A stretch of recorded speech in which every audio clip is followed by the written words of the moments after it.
Modern nightlife is a scam. We've traded actual human connection for $20 highlighter fluid cocktails and the club nod. You know, that awkward moment when you pretend to hear your friend over the bass while praying that they didn't just ask for your kidney? I was standing in line back home a few months ago, and it hit me that our version of going out has basically turned into a waiting room. You wait in line to get in, you wait at a table for a drink, and you wait for the environment to finally entertain you. We've turned the night into a passive transaction. But after a week in Bangkok, I realized the night doesn't have to be something that happens to you. I found a high-intensity ecosystem that's the exact opposite of that waiting room energy. It's a mix of tribal chanting, public beauty, and active play that actually makes you feel alive instead of just tired. I'm breaking down the 3 pillars of the alternative night, and these are the exact systems we need to start importing back home. In the modern isolated world, we've hyper-individualized our nights. We treat strangers like they're a software bug in our personal evening.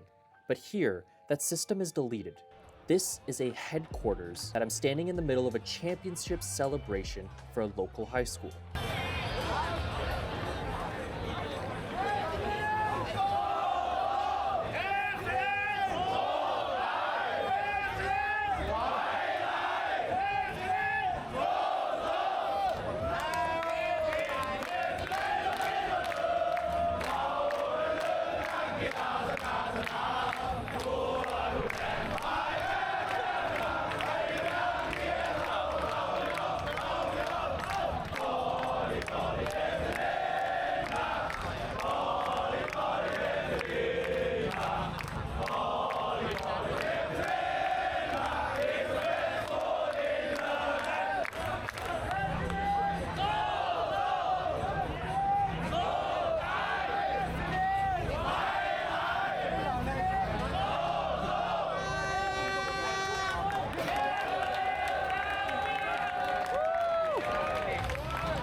They won today. That's what it seems like. Because everyone here is in green and yellow, as you guys can see. These aren't just fans. They're alumni who've been coming to this exact same spot for years to defend their school's legacy. Back home, most of us haven't even thought about our high school since the day we graduated, unless we're checking LinkedIn, obviously, to see who got a divorce. But here, the alma mater is a lifelong membership. This bar is the engine for that connection. In a nightclub, the music is a wall that keeps you apart. But here, the chant is the bridge. This is the first system we're missing, the tribe. We don't need more chill lounges, we need more spaces that give us a reason to actually belong to something. I'm chasing the systems that actually make us feel human again. If you're looking for the alternative to the boring stuff, hit that button and let's see where this goes. I took a moped through the chaos to find the second pillar, the aesthetic system. Alright guys, so we've split off from the gang because we're gonna take one of these mopeds over to our next location, which is only like a couple of minutes away. But I'm standing here outside of Lumpini Park. Is this guy? Okay. Can I? Okay. Let's get on.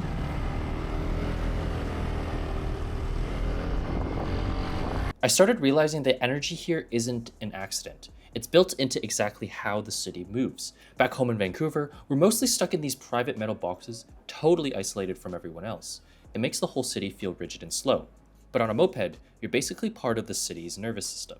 You can slip through these tiny little streets where all the actual life is happening. There are something like 20 million bikes in this country, and watching them move together at 1 a.m. feels more like a school of fish than a traffic jam. You know, it's wild to think that while we're back home shelling out $30 for an Uber in the rain, this whole system is moving millions of people for the price of a coffee. You know, and everything just flows. The food, the transport, the people, nothing ever really hits a bottleneck. It's like the city was designed to stay out of its own way so the night can actually stay alive. Back home, we've basically commodified Zen. Like just the other day, I spent $40 just to sit in a room with Greg, who just told me how to breathe, man. Most cities think quiet has to happen behind closed doors. But here, the beauty is public. These ancient rituals act as a cooling system for the city's energy, and it's a visual reset that reminds you the night doesn't have to be loud to be powerful. It's like a little street area.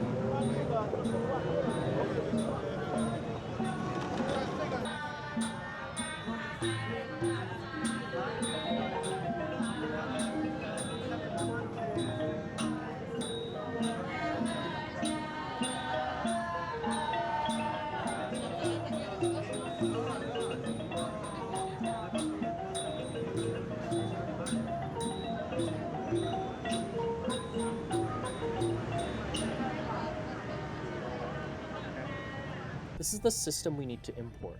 We need spaces that exist just to be looked at and reminders that the night can be a masterpiece.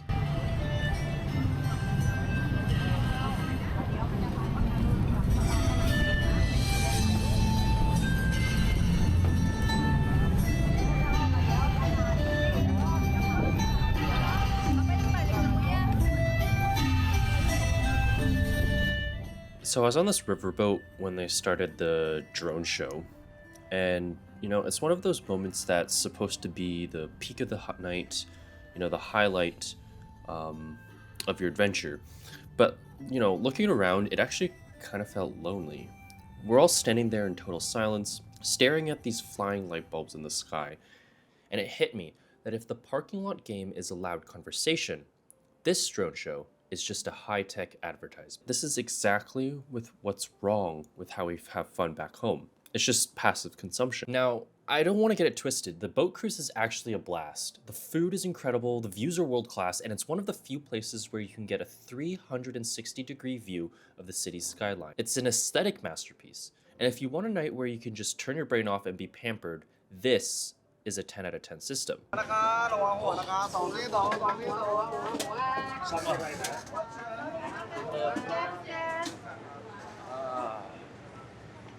Okay, so this is lower deck. I wash my head again. Where am I? Oh, I'm getting blinded. There's a spotlight. All right, let's go this way. Upstairs one more? Yeah. Can we come down here though later, or? Yeah. Oh, that's cool. Whoa.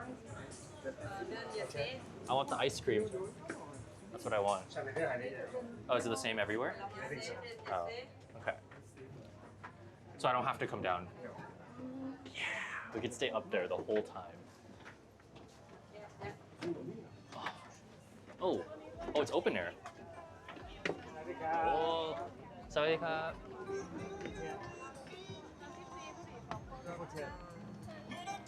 are we going? Table 10. Sorry. Oh, wow. Woo!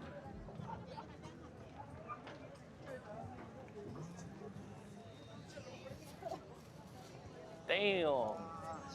But while I was sitting there, I realized that this is a closed loop. Everything on this boat is curated for me. It's designed to be sort of this comfort bubble. It's fun, but it's safe. It lacks that raw, unpredictable friction you only get when you're down on the street level, actually interacting with the city's nervous system. It's the ultimate high aesthetic experience, but it's low on human bandwidth. You're watching the city, but you aren't part of it. And that's the trade-off. We're so used to buying these prepackaged nights back home that we've forgotten how to find the raw ones. The final pillar is active leisure. In our consumption-first cities, we've been conditioned to think that going out is a passive act. You stand in line, you sit at a table, and you wait for the environment to entertain you. But this alternative night is participatory. Whether it's 2 a.m. bowling matches or navigating the sensory overload of a night market, the system is built on doing something together.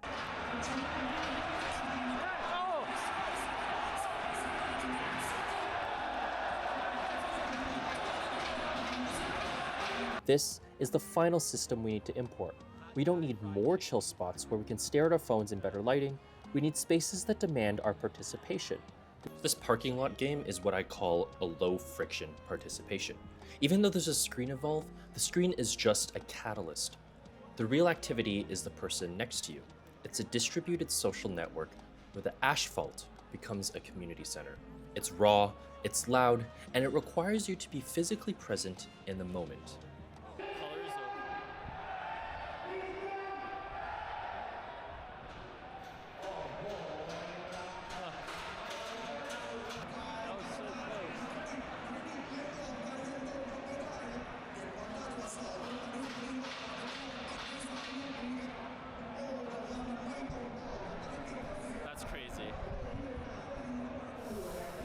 Really, really close. That was really close.